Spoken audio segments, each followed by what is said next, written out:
லவ்லபரிஸ் இதுலங்களீரா இன்னைக்கு நம்ம என்ன பார்க்க போறோம்னா விதட் வேர்ட்ஸ் எபிசோட் 12 தாண்டா. சரி வாங்க, லாஸ்ட் எபிசோட் போய் பார்க்கலையா போய் பார்த்துட்டு வந்துருங்க. நம்ம வீடியோக்குள்ளே போயிடலாம். லாஸ்ட்டாக நான் ஒரு ஃப்ளாஷ்பேக் ஓப்பன் பண்ணியிருந்திருப்பேன். அதில் என்ன நடந்துருந்துச்சுன்னா, ஜெமின் தன்னோட அம்மாவை தேடிட்டு இருந்திருப்பான். அவன் ஒரு ரூம் வழியாக போகும்போது அவனோட அம்மாவை கண்டுபிடிச்சிருந்திருப்பான். அதோட அந்த டைமில் ஜிமன் யூமிய அவனோட கையில தான் வச்சுட்டு இருந்திருப்பான். அதோட அவன் அவனோட அம்மாவை அங்கிருந்து பார்க்கும்போது அவன் அப்படியே ஷாக்ல நின்றுருப்பான். அம்மா, உனக்கு என்ன ஆச்சு? அம்மா எழுச்சிருமா, இங்க பாரு, யோமி ரொம்ப அழறா.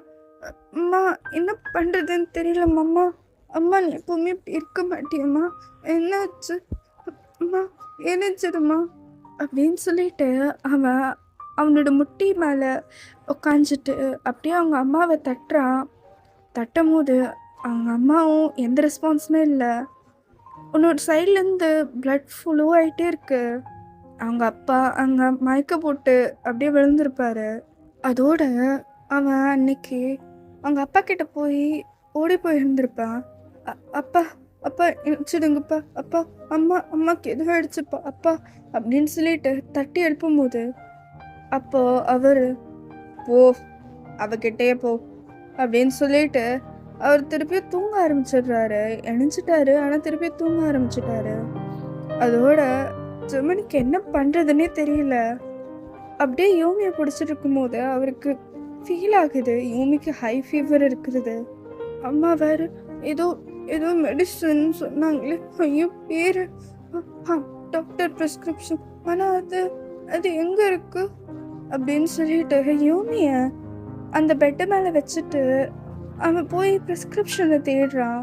யூமி ஒன்றும் கத்தி கத்தி அழதான் அழுதுட்டு இருக்கா. அதோட ப்ரிஸ்கிரிப்ஷன் கிடைச்சிட்ட உடனே காசையாச்சும் அப்பா கிட்டத்து கேட்கணும் அப்படின்னு சொல்லிட்டு அவர் அவங்களோட அப்பாவோட பாக்கெட்லேருந்து காசு எடுக்கலான்னு சொல்லிட்டு அவர் காசு எடுத்துருந்துருப்பாரு. எடுக்கும்போது அவங்க அப்பா கொஞ்சம் லைட்டாக வந்து இணைஞ்சிருந்துருப்பாரு. அதோட அவர் ஃபோன் சொல்லிட்டு இருக்கல, என்ன ஒன்றும் இங்கே நின்றுட்டுருக்கேன் உங்கள் அம்மா கிட்ட போ அப்படின்னு சொல்லிட்டு திரும்பிட்டு அவர் படம் தூங்குறாரு. அதோட அவர் இன்னும் டைம் வேஸ்ட் பண்ணல. ஜெமின் அப்படியே யூமியை கையில் பிடிச்சிட்டு அங்கேருந்து போயிட்டு அவன்கிட்ட கிடைச்ச காசை வச்சு மெடிக்கல் ஷாப்பில் வந்து காசு கொடுக்குறான். இதுக்கு என்கிட்ட இவ்வளோதான் காசு இருக்குது, தயவு செஞ்சு காசுக்கு இந்த மெடிசன் கொடுத்துருங்க ப்ளீஸ் அப்படின்னு சொல்லிட்டு சொல்லவும் அந்த ஷாப்கீப்பரும் அந்த மாதிரிலாம் கொடுக்க முடியாதுப்பா, இன்னும் கொஞ்சம் காசு எடுத்துகிட்டு வந்ததாகணும் அப்படின்னு சொல்லிட்டு சொல்லவும் இன்னும் எவ்வளோ அப்படின்னு சொல்லிட்டு அவர் கேட்கவும் 21 இன்னும் வேணும் அப்படின்னு சொல்லிட்டு சொல்லவும் 21, ஆனால் என்கிட்ட காசு இல்லையே, ஒரு நிமிஷம் இருங்க அப்படின்னு சொல்லிட்டு அவர் திருப்பி போயிட்டு ஒரு நேபர்கிட்ட போய் கேட்குறாரு. அவர் நல்லா கொடுக்க முடியாது அப்படின்னு சொல்லிட்டு சொல்லி விட்டுறாங்க. அதோட இன்னொரு வீட்டுக்கு போயிட்டு கேட்குறாரு. கேட்டவும் அங்கே இருக்கிறவர் ஒரு பெரியவர் தான். அவர் வந்து என்னாச்சுன்னு சொல்லிட்டு குழந்தைய பார்க்குறாரு. அதுக்கப்புறமா அவரே புரிஞ்சுக்கிறாரு. புரிஞ்சிட்ட உடனே இந்தாப்பா இந்தா போய் கொடு அப்படின்னு சொல்லிட்டு கொடுக்கவும் அவரும் நான் கண்டிப்பாக உங்களுக்கு நாளைக்குள்ளே கொடுத்துட்றேன், என்ன இப்போதைக்கு மட்டும் விட்டுருங்க அப்படின்னு சொல்லிட்டு அவன் அப்படியே அந்த காசு எடுத்துகிட்டு போய் அந்த மெடிக்கல் ஷாப் பண்ண கொடுக்குறான். அதோட போய் அந்த மெடிசனும் எடுத்துகிட்டு வந்துட்டு அவன் வீட்டுக்கு வரும்போது பார்க்குறான். அப்போ யாரோட பேச்சுமே இல்லை. அப்படியே அவன் எப்படி விட்டுட்டு போனானோ அப்படியே தான் இருக்கு வீடு. யூமியும் அவனோட கையில் அழுதுட்டு தான் இருக்கா. அவனுக்கும் இதுக்கு மேலே என்ன பண்ணுறதுன்னே தெரியல. அதோட அவன் அவங்க அம்மா கிட்ட போகிறான். அங்கே இன்னும் அப்படியே பிளட்டு அப்படியே தான் இருக்குது. அதோட போயிட்டு அவன் ஒன்றும் அதை கவனிக்கவே இல்லை. அவன் போயிட்டு அம்மா அம்மா இங்கே பாரும்மா, எனக்கு என்ன பண்ணுறதுன்னு தெரியல, இவர் அழுதுகிட்டே இருக்கான், என்ன பண்ணுறது, நீ எழுச்சி சொல்லணும்மா அம்மா அப்படின்னு சொல்லுவோம். அந்த சைட்லேருந்து எந்த ரெஸ்பான்ஸுமே இல்லை. அதோட இது பக்கத்து வீட்டுக்காரங்க கேட்டிருந்துருப்பாங்க. அது வேற யாரும் இல்லடா. அவர் அந்த தாத்தா தான் யார் இவனுக்கு ஹெல்ப் பண்ணாங்களோ அவங்க. அதோட அது பார்த்துட்ட உடனே அவன் உள்ள வரான். இந்த சீனை பார்த்துட்ட உடனே ஐயோ இது அப்படின்னு சொல்லிட்டு சொல்லவும், அம்மா அம்மாக்கு என்ன ஆச்சுன்னு தெரியல, என்ன தயவு செஞ்சு எப்படியாவது என்ன பண்ணுறதுன்னு தெரியல, ப்ளீஸ் ஏதாவது பண்ணுங்க அப்படின்னு சொல்லிட்டு சொல்லவும், அந்த பெரியவரும் ஹெல்ப் பண்ணியிருந்திருப்பாரு. இதோட இந்த ஃப்ளாஷ்பேக் எண்ட் ஆகுது. இதெல்லாம் ஜிமன் உங்ககிட்ட சொல்லியிருந்திருப்பான். சொல்லும் போது அவள் ரொம்ப தேம்பி தேம்பி அழுந்திருந்திருப்பான். அதோட நீங்கள் ஜிமனா இதில் தான் நீ யூமியை எப்போவுமே அங்கே விடமாட்டியா அப்படின்னு கேட்ட உடனே அவரும் தலையாட்டுறாரு. அதோட நீங்கள் ஜிமனா இதெல்லாம் எனக்கு உண்மையாக தெரியாது தான். இப்போ நீ சொல்கிற வரைக்கும் எனக்கு நிஜமாக தெரியாது தான். ஆனால் நீ ரொம்ப சீக்கிரமாக வந்துட்டலடா அப்படின்னு சொல்லிட்டு கேட்கவும், என்ன பண்ணுறது வயன், சில டைம் இப்படி தானே வாழ்க்கை இருக்கும் அப்படின்னு சொல்லிட்டு சொல்லவும், நீங்கள் ஜெமினா அப்படிலாம் ஒன்றும் இல்லை, நான் இருக்கல்ல, இங்கே பாரு, எதுவாக இருந்தாலும் நான் பார்த்துப்போம் அப்படின்னு சொல்லிட்டு சொல்லவும், நீ இருக்கிற தைரியத்தில் தான் வயன், நீ இருக்கிற தைரியத்தில் தான் நான் மும்பையில் போனேன். ஆனால் அப்படின்னு சொல்லிட்டு சொல்லவும், ஆனால் நீ அந்த லோன் கட்டுறதுக்காக தான் போனியா அப்படின்னு சொல்லிட்டு சொல்லவும், ஆமாம், நான் இந்த லோன் கட்டுறதுக்காக மட்டும்தான் வந்தேன். அங்கே ஒருத்தவங்க இருந்தாங்க, ஒரு 4-5 மாதமாக வேலையே இல்லை, சாப்பிட்றதுக்கு வேறு வழியே இல்லை. அப்போ ஒரு அண்ணா வந்தாங்க, அதாவது டானோட அப்பா தான். அவர் வேலை செய்கிறீங்களான்னு கேட்கும்போது அவரும் ஒத்துக்கினாரு. அவரும் ஒரு 4-5 மாதம் செஞ்சார், இந்த மாதிரி வேலையை தான் செஞ்சார். அதுக்கப்புறமா டான் வளர்ந்ததும் அவனுக்கு என்ன நல்லாவே தெரிஞ்சிருச்சு, வேறு வழி இல்லைன்னு சொல்லிட்டு வேலை செய்ய ஆரம்பிச்சது தான். அந்த லோனும் கட்டி முடியல, இவனும் என்னை வேலையை விட்டு என்னை வேலையை விட மாட்டான் அப்படின்னு சொல்லிட்டு அவன் கொஞ்சம் பல்ல கிடச்சிட்டு சொல்லவும், வயனும் ஆனால் நீ இதை போய் போலீஸ்கிட்ட சொல்லலாம் தானே ஜிமன் அப்படின்னு சொல்லிட்டு கேட்கவும், இதை நான் போய் சொன்னேன்னா வச்சுக்கோயேன், இப்போ நம்ம படிக்கிறோம்ல அந்த ஸ்கூலும் போவோம், எங்கள் அம்மா செத்த காரணமே இந்த ஸ்கூல்னால தானேன்னு சொல்லிட்டு ஒரு நாள் 10 வச்சிடலான்னு கூட நினச்சேன். பண்ண முடியாதே, என்னால் அவ்வளோலாம் பண்ண முடியாது, பண்ணக்கூடாது. அம்மா அதுதான் சொன்னாங்க, நம்ம கஷ்டப்பட்டாலும் பரவாயில்ல, ஆனால் மற்றவங்க கஷ்டப்படக்கூடாதுன்னு சொன்னாங்க. அம்மா சொன்ன அந்த ஒரு சொல்லாச்சு காப்பாற்றினா இல்லையா அப்படின்னு சொல்லிட்டு அவர் உங்களை பார்த்துட்டே சொல்கிறாரு, ஜமன்பா அது நீ சொல்கிறது கரெக்டு தான், ஆனால் நீ போலீஸ்கிட்ட சொன்னீங்கன்னா அட்லீஸ்ட் அவங்க கரெக்டான ஆக்ஷன் எடுப்பாங்க இல்லையா அப்படின்னு சொல்லிட்டு நீங்கள் கேட்கவும், அவரும் ஆக்ஷனா இவனுக்கு அது இருக்காவா, பண்ண மாட்டாங்க, இங்கே இருக்கிற பொலிட்டிக்கல்ஸ் எல்லாமே இவனோட நம்பிக்கைத்தில் தான் இருக்காங்க அப்படின்னு சொல்லிட்டு சொல்லவும், நம்பிக்கை அவங்க ஏன் அவங்களுக்கு என்ன காசு ஆடம்பரம் எல்லாம் அப்படிலாம் கிடச்சிடாது. கொரியாவில் இப்போ இங்கே கொஞ்சம் ஸ்ட்ரிக்ட்டு தான், ஆனால் இதெல்லாம் வச்சு காசு அதிகமாக வாங்க முடியும்ல. அவன் பணக்கார வாழ்க்கை வாழணுன்றதுக்காக தானே இதெல்லாம் பண்ணிகிட்ருக்கான். எனக்கு என்ன டவுட்டுன்னா, இங்கே இருக்கிறவங்களே அப்படி பண்ணிட்டு இருப்பாங்களோன்னு தோணுது, இவங்கள சொல்லி தான் இதெல்லாம் ஸ்டார்ட் ஆச்சுன்னு தோணுது அப்படின்னு சொல்லிட்டு அவர் சொல்லவும், இருக்கல ஜெமினா, ஆனால் நீ இவ்வளோ கஷ்டப்பட தேவையில்லைல்ல அப்படின்னு சொல்லிட்டு நீங்கள் கேட்கவும், கஷ்டப்பட்டு தான் ஆகணும், இங்கே வந்திருக்கவே கூடாதுண்ணா, ஒருத்தர் வந்தாங்கன்னா அவ்வளோதான், உங்களோட வாழ்க்கை சின்ன பின்னமாக இருக்குது அப்படின்னு சொல்லிட்டு அவர் சொல்லவும், ஆனால் ஜெமன் நிறைய பேர் தப்பிச்சு போயிடுறதுக்கு பண்ணியிருப்பாங்களே அப்படின்னு சொல்லிட்டு கேட்கவும், பண்ணியிருக்காங்க, ஆனால் அவங்க திருப்பியும் ரொம்ப கொடூரமான என்னால் சொல்ல முடியல வயன் அப்படின்னு சொல்லிட்டு அவரு அப்படியே உங்கள படுக்க வச்சுட்டு, உங்களோட நெக்குக்கு மேலேயே அப்படியே படுத்துக்கிறாரு. அதோட நீங்க அது பார்த்ததும், "சிவனா?" அப்படின்னு சொல்லி கேட்கவும், "ம் சொல்லுடி வாயம்மா" அப்படின்னு சொல்லிட்டு சொல்லவும், "இல்ல ரொம்ப டயர்டா இருக்கா?" அப்படின்னு கேட்கவும், "ம் ரொம்ப டயர்டா இருக்கு. மென்டலா ரொம்ப டயர்டா இருக்குமா" அப்படின்னு சொல்லிட்டு அவரு அப்படியே உங்கள ஹக் பண்ணிக்கிறாரு. அதோட நீங்க, "சரி ஜிமின்ப்பா, நீங்க இங்கே படுத்துக்கோங்க." ம். அப்படின்னு சொல்லிட்டு நீங்க சாஃப்ட்டா அவரோட தலைய கோதி விடுறீங்க. அதோட அவரு அப்படியே தூங்கிடுற மாரி ஆக்ட் பண்றாரு. தூங்கல. ஆனா அது உங்களுக்கு தெரிஞ்சிருக்காது. சரி தூங்கிட்டான் அப்படின்னு சொல்லிட்டு நீங்க அப்படியே படுத்து தூங்கியிருந்திருப்பீங்க. அதோட அவரு எந்திச்சு, "நீ நீ என் வாழ்க்கையில அப்படியே தேவதை மாரி வந்தம்மா என் ஆனா ஏன்னு தெரியல. என் தங்கம் வந்ததுக்கப்புறமா எது வேணாலும் சமாளிச்சிடலான்னு தோணுது.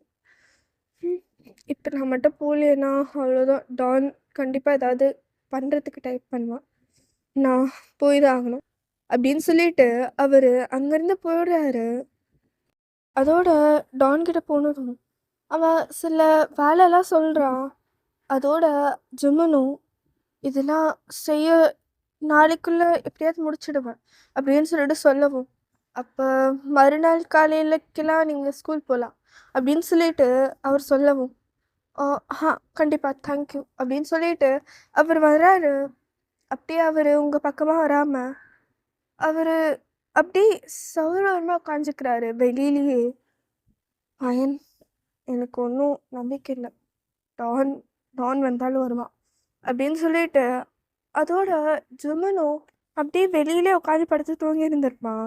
கரெக்டாக ஜிம்மன் சொன்ன மாதிரி டான் வந்து உள்ள வரான். ஜிம்மனை பார்த்துட்டு, "என்ன ஜிம்மன் இங்கே உட்காந்துருக்க?" அப்படின்னு சொல்லிட்டு கேட்கவும், ஜிம்மன் ரொம்ப தூங்கிட்டு இருந்ததுனால அவனுக்கு எதுவும் கேட்டிருக்காது. "பரவாயில்ல, பார்த்துக்கிற வரைக்கும்" அப்படின்னு சொல்லிட்டு இப்போ உங்களோட வரான். அதோட நீங்க அப்படியே தான் தூங்கி இருந்திருப்பீங்க. உங்களோட கை அப்படியே உங்களோட வயிறு மேலே இருக்கு. ஒரே ஒரு சாஃப்டான க்ளோத் அது மட்டும் தான் உங்க பாடிய கவர் பண்ணுது. ஒரு பிளாங்கெட்டுன்னு சொல்ல முடியாது. ஆனா, அது ஒரு துணி மாதிரிடா. அதோட அங்க டான் வந்துட்டு, "ம் அழுகி தூங்குறது பாரு" அப்படின்னு சொல்லிட்டு அவரு அப்படியே உங்களோட தலைய கோதி விடுறாரு. அதோட நீங்க அப்படியே இன்னொரு சைடுக்கா படுத்து தூங்கிடுறீங்க. திருப்பியும் அந்த சைடு போயிடுறீங்க தூக்கத்திலேயே. அதோட டானும், ச்சோ! ஐயோ! நான் வேற இவள தொட்டு எழுப்பிட்டேனா? அப்படின்னு சொல்லிட்டு அவரு அப்படியே ஒரு சேர் போட்டு அங்கேயே உட்காந்து பார்த்துட்டுருக்காரு. ம். இன்னும் ஒரு எத்தன வருஷம் ஆகும்? ம். அப்படின்னு சொல்லிட்டு அவரு கவுண்ட் பண்ண ஆரம்பிக்கிறாரு. இன்னும் ஒரு 4 வருஷம் இருக்குமா? ஆ. இன்னும் 4 வருஷத்துல நம்ம கல்யாணம் பண்ணிக்கலான்டா அவன். ம். அப்படின்னு சொல்லிட்டு சொல்றான். இதெல்லாம் நீங்க கேட்டிருந்துருக்க மாட்டீங்க. ஆனா ஜெமின் நெனச்சிருந்திருப்பான். என்ன யாரோ பேசுற மாரி இருக்கு. அப்படின்னு சொல்லிட்டு அவன் அங்க போய் பார்க்கவும், டான் அப்படியே உக்காந்துட்டு உங்களோட கைய பிடிக்கலான்னு வரான். அதோட அவரு, டான் நானே இப்பவே வேலை செய்ய ஆரம்பிச்சுட்டுமா?" அப்படின்னு சொல்லிட்டு கேட்குறான். அதோட டானும், "ஏன்டா இப்ப விடிகாலம் 3 மணிடா" அப்படின்னு சொல்லிட்டு சொல்லவும், "ஆ பரவால்ல. எவ்வளோ சீக்கிரமா முடிஞ்சிச்சுன்னா, அவ்வளோ சீக்கிரம் நாங்க போய் வேற வேலையும் பார்க்கணும் இல்லையா? நாங்க ஹோம் ஒர்க்லாம் பண்ணணும்ல." அப்படின்னு சொல்லிட்டு சொல்லவும், "ம். சரி போய் பண்ணு. நானும் வரேன்." அப்படின்னு சொல்லிட்டு அங்கேருந்து எந்திரிச்சுக்கிறான். அதுக்கப்புறமா தான் ஜெமினுக்கு உயிரே வருது. இவனை நம்பி நல்ல வேளை நான் வெளியிலேயே உட்காந்தேன். இல்ல நேத்துக்கு பையனோட கைய பிடிச்சிருந்துருப்பான். அப்படின்னு சொல்லிட்டு அவன் தனக்கே முணுமுணுங்கிட்டு அப்படியே வேலை செய்ய ஆரம்பிக்கிறான். திருப்பியும் நீங்க எழுச்சிக்கிறீங்க. ஒரு 6 மணி போல எழுஞ்சிட்டு பார்க்கும்போது, ஜெமின் உங்க பக்கத்துல இல்ல. அதோட நீங்க, "ஜெமின் எங்க எங்க இருக்கா அவன்?" அப்படின்னு சொல்லிட்டு நீங்க தேடுறீங்க. அதோட ஜெமின் பாத்ரூம்லேருந்து வெளியில் வரான். அவனோட கை தான் கழுவிட்டு இருந்திருப்பான். அதோட ஜெமின் உங்கள பார்த்துட்டு உடனே, "ஏய் வயன் உட்காருடி, என்னத்துக்கு எழுந்துச்ச?" அப்படின்னு சொல்லிட்டு சொல்லவும், "இல்லை ஸ்கூல் ஸ்கூல் போகணும்." அப்படின்னு சொல்லிட்டு உடனே, சரி வா, நீ உன்னை நான் ட்ராப் பண்ணுறேன் அப்படின்னு சொல்லிட்டு அவர் உங்களை கூட்டிகிட்டு போகிறாரு. கூட்டிகிட்டு போயிட்டு சரி நீ ரெடி ஆகுமாயன், நான் ரெடி ஆகிட்டேன், ஜஸ்ட்டு இன்னும் 2 மணி நேரம் கழிச்சு போகலாம் என்ன அப்படின்னு சொல்லிட்டு சொல்லவும், ஆனால் ஸ்கூல் இன்னும் 1 மணி நேரத்துக்குள்ள ஸ்டார்ட் ஆகிடுமே வயன், நான் சொல்கிறது கேளு என்ன அப்படின்னு சொல்லிட்டு சொல்லவும், சரி ஜிம் அப்படின்னு சொல்லிட்டு ஜிம்மனும் போய் டான் கிட்ட கேட்குறா, டான் நான் வேணா ஸ்கூலுக்கு போகட்டுமா, ஏதோ ஒரு 4 மணி நேரம் கழிச்சு வந்துடுவேன் அப்படின்னு சொல்லிட்டு சொல்லவும், சரி போவோம் ஜிம்மன் அப்படின்னு சொல்லிட்டு அவரும் சொல்லிட்டு உடனே ஒரு 2 மணி நேரம் அவனோட வேலையை பார்த்துட்டு உங்களை ஸ்கூல் கிட்டட்டு போகிறான். அப்படி ஸ்கூலுக்கு போயிட்ட உடனே நீங்கள் ஜிம் கூட உட்காரலான்னு போகிறீங்க. ஆனால் ஜிம்மன் ஒரு நிமிஷம் யாரையோ பார்த்துட்டு வயன் நான் போய் அவன்கிட்ட பேசிட்டு வரேன் அப்படின்னு சொல்லிட்டு அவனோட ஃப்ரெண்டுக்கிட்ட போகிறான். அங்கே போய் உட்காந்துக்கிறான். நீங்கள் சரி போய் உட்காந்துட்டு பேசிட்டோம் அப்படின்னு சொல்லிட்டு நீங்கள் தனியாக உட்காடுறீங்க. அதோட டேங்கோ உங்கள் பக்கத்தில் உட்காந்துட்டு உங்ககிட்ட பேச ஆரம்பிக்கிறான். வயன் என்னடி ஆச்சு, ரொம்ப டல்லாக இருந்தா, அன்னைக்கும் ஏதோ பேசிகிட்டு இருந்தேன், எனக்கு ஒன்றுமே புரியல அப்படின்னு சொல்லிட்டு சொல்லவும், இதெல்லாம் யுக்தி பார்த்துருந்துருப்பா. இது டேம் உங்ககிட்ட பேசுகிறது, நீங்களும் எமோஷ்னலாக அவர்கிட்ட பேசுகிறது, இது சுத்தமாக யுக்திக்கு பிடிக்கவே இல்லை. இதெல்லாம் பார்த்துட்டு இந்த டீச்சர் எப்போ தான் இது பார்க்க போதோ தெரியல அப்படின்னு சொல்லிட்டு அவன் மூஞ்சி திருப்பிட்டு அவளோட புக்கில் கான்சன்ட்ரேட் பண்ணலான்னு பார்க்குறா. ஆனால் அவளால் சுத்தமாக முடியல. ஜல்லசி அப்படியே அவளோட கண்ணில் தெரியுது. ஆனால் அவளை கண்ட்ரோல் பண்ணிட்டு அங்கே உட்காந்துட்ருக்கா. இது அந்த டீச்சர் வெளியிலேருந்து பார்த்துடுறாங்க. அந்த இந்தியன் டீச்சர் தான்டா. பார்த்துட்டு உடனே அவளும் இவங்களை முதல்ல பிரித்து உட்கார வைக்கணும் அப்படின்னு சொல்லிட்டு அவங்க உள்ளே வந்துட்டு உடனே குட் மார்னிங் எதுவுமே கேட்காம அவங்க நேராக அவங்கள கூப்பிடுறாங்க. வயன் இங்கே உட்காரு அப்படின்னு சொல்லிட்டு சொல்லவும், நான் என்ன பண்ணேன்னு சொல்லிட்டு அந்த டீச்சர் இப்படி பண்ணிகிட்ருக்க, பேசிட்டு தானே இருக்கேன் அப்படின்னு சொல்லிட்டு உங்களுக்கு கொஞ்சம் கோவம் வருது. ஆனால் சரி அப்படின்னு சொல்லிட்டு நீங்கள் போய் அமைதியாக உட்காருவீங்க. தனியாக தான் உட்காருறீங்க. தனியாக உட்காந்துட்டு அப்படியே நீங்கள் கிளாஸ் கவனிக்கிறீங்க. இது ரொம்ப நல்லா போயிட்டுருக்கு. நானும் நிறைய கேட்டாச்சு. இவங்களும் அதே மாதிரி தான் நடந்துக்கிறாங்க. இந்த மாதிரிலாம் நடக்க விடக்கூடாது. இந்த பேரண்ட்ஸ் டீச்சர் மீட்டிங்கில் சொல்லி தான் ஆகணும் அப்படின்னு சொல்லிட்டு அவங்க யோசிச்சுட்டு கிளாஸ் நடத்துகிறாங்க. அவங்க கிளாஸ் நடத்தும் போது கொஞ்சம் உன்னிப்பாக வேறு டாபிக்ஸில் சொல்கிற மாதிரி இருக்கும். ஆனால் அவங்களுக்கு அது எதுவுமே புரியாமல் அவங்க நிஜமாலே எக்ஸாம்பிள் வச்சு எக்ஸ்பிளைன் தான் பண்ணிகிட்ருக்காங்க. இதோட கிளாஸ் முடியுது. நீங்கள் அவங்கக்கிட்ட, அதாவது டேங்கிட்ட பேசிட்டு நீங்களும் போயிட்டுருக்கீங்க. நானும் அதாண்டா யோசிச்சுட்டு இருந்தேன். ஆமாம், ஜிம்மன் எங்க அப்படின்னு சொல்லிட்டு கேட்கவும், ஜிம்மன் அப்படியே பின்னாடியிலேருந்து வந்து டேங்கிட்ட அவளை அங்கே இட்டுட்டு வந்துடுறா அப்படின்னு சொல்லிட்டு அவன் அங்கேருந்து போயிடுறான். அதோட அவன் வேறு எதுவும் வேலை பண்ணணும்னு சொல்லிட்டு போகும். நீங்கள் ஜிம்மன் இன்னைக்கு என்ன டே ஃபுல்லாக இக்னோர் பண்ணிகிட்டே இருந்தான் அப்படின்னு சொல்லிட்டு நீங்கள் டேங்கிட்ட சொல்கிறீங்க. நானும் பார்த்துட்டு தான் இருந்தேன், என்கிட்ட கூட ஒழுங்காக பேசலை அப்படின்னு சொல்லிட்டு சொல்லவும், சரி ஏதோ இருக்கும் அப்படின்னு சொல்லிட்டு நீங்கள் 2 பேரும் அப்படியே பேசிகிட்டே நடந்து போயிட்டுருக்கீங்க. ஏவும் உங்களை அப்படியே அந்த ரூமுக்கு தான் கூட்டிகிட்டு போகிறான். அப்படியே கூட்டிகிட்டு போயிருந்தோம் அங்கே டான் வந்துடுறான். டான் வந்துட்டு அங்கே, அதாவது அந்த ஒரு சின்ன ரூமில் தான் இட்டுன்னு போயிருப்பான். அதோட டானும் அங்கே வந்திருப்பான். டான் வந்துட்டு உடனே டேயும் அங்கெல்லாம் இட்டுட்டு போகாது, அவளை ஜிம்மன் ரூமுக்கே விடு அப்படின்னு சொல்லிட்டு சொல்லவும், சரி சரி டான் அப்படின்னு சொல்லிட்டு அவன் அங்கேருந்து கூட்டிகிட்டு போகிறான். வயன் கொஞ்சம் ஜாக்கிரதையாகவே இருந்தேன் அவன்கிட்ட அப்படின்னு சொல்லிட்டு சொல்லவும், ஏன் என்னாச்சு அப்படின்னு சொல்லிட்டு கேட்கவும், அவன் உன் மேலே ஒரு கண்ணாக இருக்கான், ஏதோ தப்பாக இருக்குது, பார்த்துரு. நான் ஜிம்மன் எதுக்கும் ஒரு வாட்டி சொல்லி வைக்கிறேன். எனக்கா ஜிம்மனோட ரூம் என்னை அவ்வளோ சீக்கிரமாக அங்கே விட மாட்டான், ஜிம்மன் கிட்ட சொல்லி வைக்கிறேன் அப்படின்னு சொல்லிட்டு சொல்லவும், ஓகே ஓகே அப்படின்னு சொல்லிட்டு நீங்கள் கொஞ்சம் நர்வஸாக சொல்கிறீங்க. அதோட இது டைம் புரிஞ்சுட்டு, ஏன்டி இவ்வளோ டென்ஸ்டாக இருக்க அப்படின்னு சொல்லிட்டு சொல்லவும், இல்லை ஏதோ எனக்கு தப்பாக இருக்கிற மாதிரி தோணுது அப்படின்னு சொல்லிட்டு சொல்லவும், அந்த மாதிரி எதுவும் இருக்காது ஒயின், ஓவர் திங்க் பண்ணாத என்ன அப்படின்னு சொல்லிட்டு அவர் அங்கேருந்து போயிடுறாரு. அதோட நீங்கள் அப்படியே அங்கே உட்காந்துட்டு சும்மா ஏன் என்கிட்ட இன்னைக்கு நாள் ஃபுல்லாக பேசல, நான் தான் அவன்கிட்ட சொன்னேனே, அவன் ரொம்ப பிஸியாகவும் இல்லையே, அவன் கிளாஸை என் பக்கத்தில் இருந்து கூட கவனிச்சிருக்கலாம் தானே, ஏனோ தெரியல இந்த பையன் சரியே இல்லை அப்படின்னு சொல்லிட்டு நீங்கள் அப்படியே உட்காந்துட்ருக்கீங்க. அதோட டைம் ஸ்கிப் ஆகுது, நைட் ஆகுது, நீங்கள் அப்படியே டயர்டாக தூங்கிடுறீங்க அங்கே. அதோட அந்த ஜெமன் வந்துட்டு உங்களை அவரோட லேப்பில் உங்களோட தலையை வச்சு அப்படியே உங்களை சாஃப்டாக கோதி விடுறாரு. அதோட அப்படி பண்ணவும் பயமா எனக்கு எனக்கு தெரியும் நீ என்னை இக்னோர் பண்ணாதன்னு நேற்று தான் சொன்னேன். அதுக்கு மறுநாள் கூட நான் எதுவுமே பண்ணல. நான் ஏன் பண்ணேன்னு நான் இப்போ என்னால் சொல்ல முடியாது. இப்போ எனக்கு என்ன பயம்னா, யாரோ எனக்கு நம்மளை கண்காணிக்கிற மாதிரி இருக்குது. யாராவது நம்மளை இப்படி பார்த்துட்டாங்கன்னா அவ்வளோதான். இந்த ரூம் எனக்கு தெரியும் இங்கேருந்து அவ்வளோ சீக்கிரத்தில் பார்க்க முடியாது. அதனால தான் நான் இங்கே கூட இப்படி இருக்கேன், இல்லைன்னா அது கூட இடம் கிடச்சிருக்காது அப்படின்னு சொல்லிட்டு அவர் அப்படியே உட்காந்து தூங்கி இருந்திருப்பார். அதே மாதிரி நெக்ஸ்ட் டேவும் நடக்குது.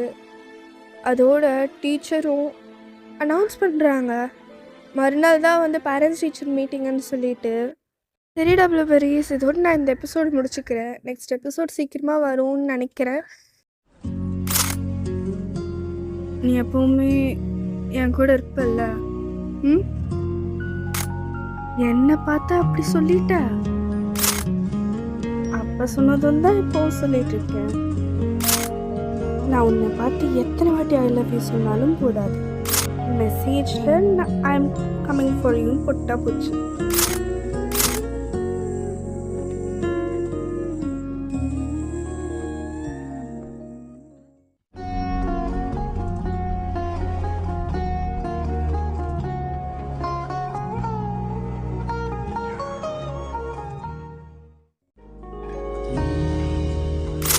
சரி, until and unless, love you blueberries, bye bye.